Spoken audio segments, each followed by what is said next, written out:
Welcome back, brewers and beer lovers, to Flying Wombat TV, the channel all about beer, banter, and bloody good times. So, been a while since we filmed, but basically we have empty glasses here that we need to fill up. So today we're going to be tasting the crisp Australian lager that we brewed in the last brew day video. So you'll be seeing this, I guess, a week since the last video. I'm excited. Yeah. Anyway, it's been a while since we've done the Ozzie Lager, so time to fill up some glasses and get to tasting. Cue montage.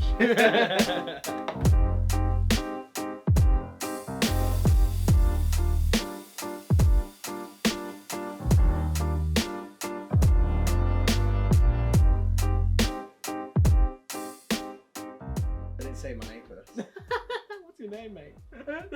Right.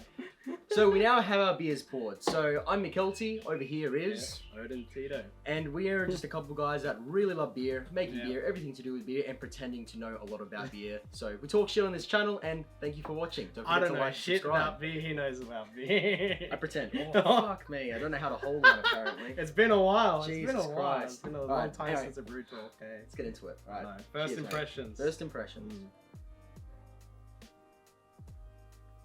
So, yeah, to start off, this is like the second brew day on our channel. Was a lager. Oh, was it the first? No, second. No, first was a pina colada. Yeah. So I think one of the very first brew days. So I think first or second brew day. Recreation was the lager, and this is the newer version of that. In the last video that we released was all about how to make an all-grain beer recipe, and at the end of that video we walked you guys through making the recipe for this exact beer, our thought process behind it, how we construct a recipe. We made one on the fly and then we brewed it in the last video that we made, so that's what this is. If you want to learn how to make a beer recipe, I recommend that video. Yeah, go to the... He knows how to make recipe. He knows how to make good recipes. I don't know shit.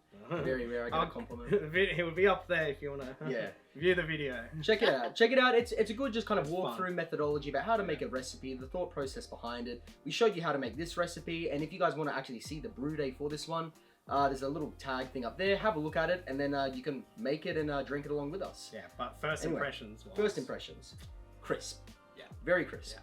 Very crisp, very fresh. Compared to the previous lager, like the same version of this. So the same version of this, this one, the biggest difference is the bitterness. The bitterness is there. So flashback to the other brew day, another tag over there where we actually drank the beer that we made, forever ago. That one was really delicious, but the one complaint that we both had with it was just not bitter enough. So it's very sessionable. It's very easy to drink. Yeah. It had this this fantastic sweetness, this kind of honey-like flavor going on in the backbone, on the maltiness. It was really fresh and fruity up front with the hops, kind of fairly hoppy for a lager.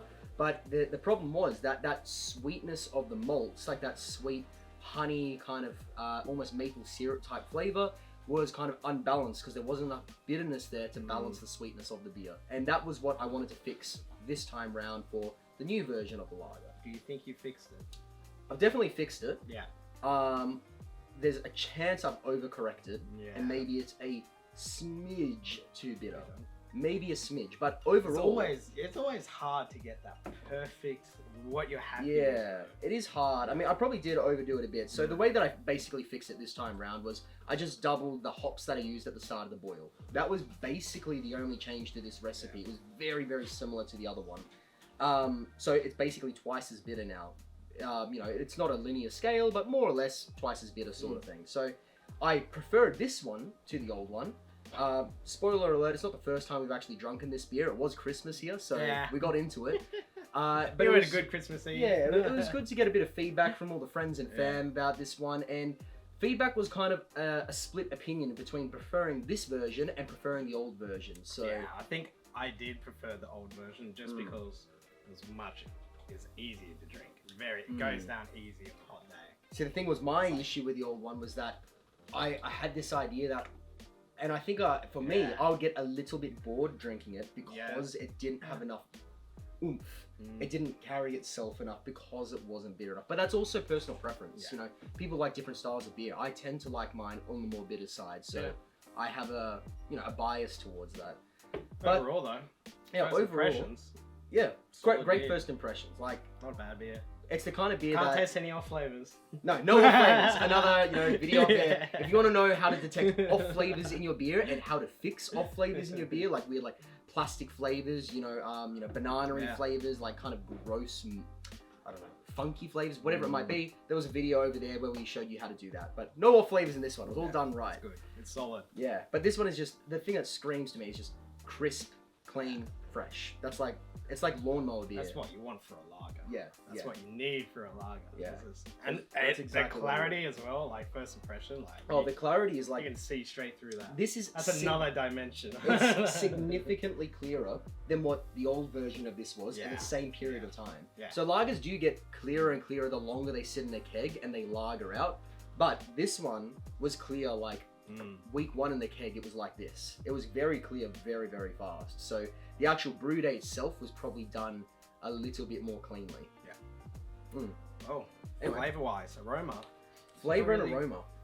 Touched on that. I think maybe it's because there's more bitterness now, but it's harder to detect the sweetness. The fruitiness, yeah, I think so. Well, I mean more like on the malt actually, side of things. Yeah. There's kind of like that maltiness going on a bit. Do you remember the malts in it?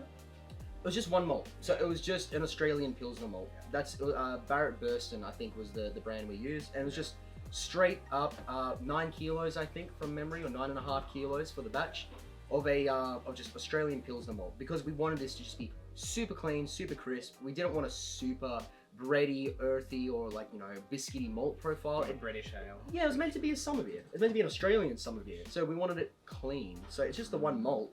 But last time, I think we got a lot more honey out of the malt than we did this time. But that might just be because the bitterness is covering up that honey a little bit more. But I'm finding it a bit hard to taste the honey. I think, yeah, with the bitterness there, it's like, it's not overpowering it, but it's definitely... It hides it. Yeah. It definitely hides it a bit more. It's not as fruity as like the previous version. Yeah, the malt character is not as present as last time. But the hoppy flavor side of things, pretty much the same. It's good. Like, it's kind of tastes all right. Vaguely tropical, vaguely fruity, kind of a little bit of, I don't know, a little bit of citrus going on is the way that I describe it. Touch of citrus, touch of passion fruit, and something vaguely fruity without being able to pinpoint what fruit it is. It has its distinct smell though. With like the Helles Lager, you could that smelled like a German lager. Oh yeah. It This smells one, like an Aussie lager. This smells very Australian. Australian. What do Australians smell like, man? Fantastic. Fantastic. Not fantastic in summer.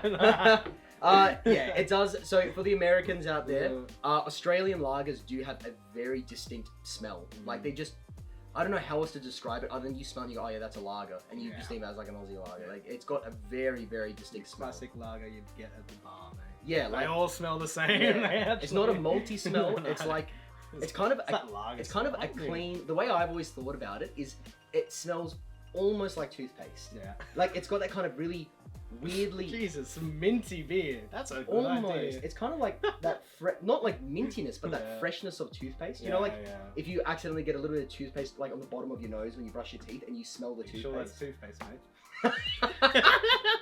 Keep it PG, son. But it's kind of like that. I kind of get you know what I you mean? mean. That weirdly Yeah, I know what fresh he means. smell. But that's besides that, yeah. Besides that, and then like, you know, ABV wise, this one came out to 4.8%, which was on the slightly higher side. I would have preferred it to be around 4.2. So we overshot the mark slightly on our starting gravity. So next time we make this one, I think the two big changes I'll make, well, small changes really, but the only two changes I'll make are bringing down the bittering hops slightly to meet it somewhere between this and the first generation, and trying to reduce that final alcohol by 0.5%. Next time we brew it, next summer. We'll brew it again. We'll brew it again soon. We do need to brew this one. The lagers don't last. It is a regular. Yeah. Lagers do not last. Helles long is yet. gone as well. Yeah, I need to brew the Helles again for sure. Helles, the Mexicans. Yeah, little Easter egg. We are going to be brewing the Helles again relatively soon because we want to treat that one like a proper Oktoberfest. Yeah. So we want to brew it start of the year and then open it up come Oktoberfest time. So we're gonna do that one properly this time around. Besides that, bitterness. mean, it's more yeah. bitter than the previous version. I mean, yeah. It has bitterness to it. I think as far as like a classic Australian lager goes, this is by far more balanced than the last one. Yeah. But Oh yeah, the last one had no real it did, bitterness. yeah, it was unbalanced. This one is definitely more balanced, but I would like to see it slightly less bitter, and I think it'll be in that happy Goldilocks zone. Yeah. That perfect lager. Pretty much. Yeah. Pretty much. Now, to finish up, guys, we are going to do a little quiz. So we're going to top these up, and then we're going to do, say, I don't know, a best of 3, loser skulls the beer. Yeah. Or whoever loses, best of 3. Best of 3 questions. All right, Cut fast forward that. to when we figure this out. Do you know it? Yeah. Did you see the answer? Oh, I just know.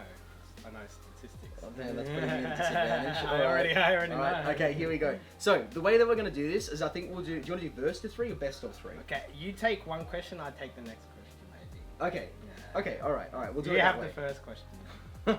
Okay, so the question is, for the viewers out there, which Australian beer brand did Paul Hogan famously star in several ads for in the 1980s? So if you don't know, Hogan is, he's Crocodile Dundee, right? I have no idea. I think so. Yeah, he is, right? I have not been alive. Okay. I wasn't alive in the 1980s, so Paul Hogan is I Crocodile think I know Dundee. which beer it is. I'm gonna though. look like a real muppet if I'm getting this wrong. Pretty sure it's Is there Crocodile options? Dundee. Is there No, there's no options? option. So I think the answer, it has to be a hard-earned thirst. It has to be VB. Yeah, I think it's VB. It has to be VB. Okay, are you locking that in? All right, so we'll do 3 questions each, and then we've got more right. Yeah, Okay. So now, your question. Which country produces the most beer by volume? Options are China, Russia, Brazil, or Nauru. Has to be China. Where's Just Nauru? Isn't that an island? I don't know. Okay. It's country. Ireland is a country. Nauru? Where the hell is I Nauru? don't know. Well, what are you It's like a locking in? tiny little country in the middle of nowhere. Sorry to all the Nauruians out there. Our one Nauruan fan. Rip. It's China. Okay, you on China? Alright. Next question. Which large Australian brewery shares its name with a small type of waterfall? I know the answer to this. Do you know? I actually don't. Cascade. Oh. Obvious. Okay. Alright. You're up. What fruit features in the latest release from a local beer and Burnley Brewing... What? What fruit... This is such a... What fruit features in the latest release from a local beer and Burnley Brewing's Fruits of Our Labour collaboration range? Fucking good luck. Bruh. I don't even Which know what that fruit? is. Yeah, which fruit? Oh, I'm gonna guess. Take a pick. I don't even know what that is. God, it must be something wild. Oh, mate, I'll go strawberry. I don't know. That's not even wild. Alright, question 5 for me. Which large US brewery advertises itself as the king of beers? Easy. Budweiser. You got the easy question. I Is this the last I one? just know shit about beer. Alright, this is the last one. Yeah. Alright. A unicorn is the logo of which South Australian brewery? Bonus point, the unicorn is the animal emblem for which nation? I know the answer to both. Can I go for a steal? Yeah, you still. Well, I'm gonna go for a steal on the which unicorn, like what nation. Oh, do you know the brewery though? I think I do, but I do know the nation. It's Ireland. Does it have a unicorn? Ireland chose a unicorn for its national emblem. That's pretty sick. Take a guess for which Australian Well, brewery. I fucking lost. Well, we don't know yet. We haven't seen the answers. If I'm gonna go for the steal again, South Australian. I haven't been to South Australia. I want to say Prancing Pony. Oh, it Brewery, has to be. but Oh, I think it's a pony. pony. So it's in the bloody name, mate. I don't know. I don't know who used a unicorn in South Australia. Take a shot in the dark, mate. I'll go to the answers while Unicorn Brewery. Oh God! All right, here we go. Oh.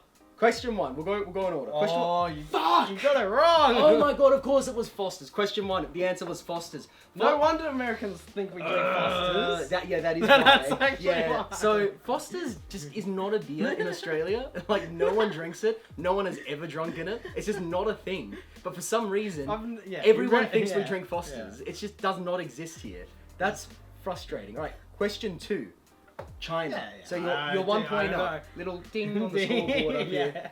All right. You're one up. Yes. You're one up. Oh. All right.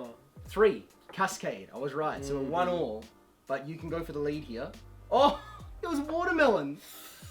God, I should have guessed that. Oh, I just said strawberry. There's no way. 5. Okay, now I've got the lead. 5. Correct. Budweiser. 3-2. And that means No. yeah. Blast. Oh Yeah, and then that one in South Australia is Blaster Brewing. Sorry guys, I haven't heard of you, but I will try your beer. We'll soon. check them out. Check it out now. And then finally, bonus point. Oh, fuck, Scotland, not Ireland. Doesn't matter, I still won. All the Scots are gonna be mad. The Scots. I really thought it was Ireland. All right. Oh, that's fun. I have to skull You got to the skull the beer. All right. Here's the Odin, he's true blue. So while he's finishing that, I'll say a big thank you guys for watching. I hope you like a new format for our tasting videos. We're trying to make it a little bit more engaging for you. Don't forget to like and subscribe. Any questions, drop them down below in the comments. And join us next time for, I don't know, whatever brew day we get up to next. Oh my god, my stomach. We'll see you next time, guys. Brew on. Cheers.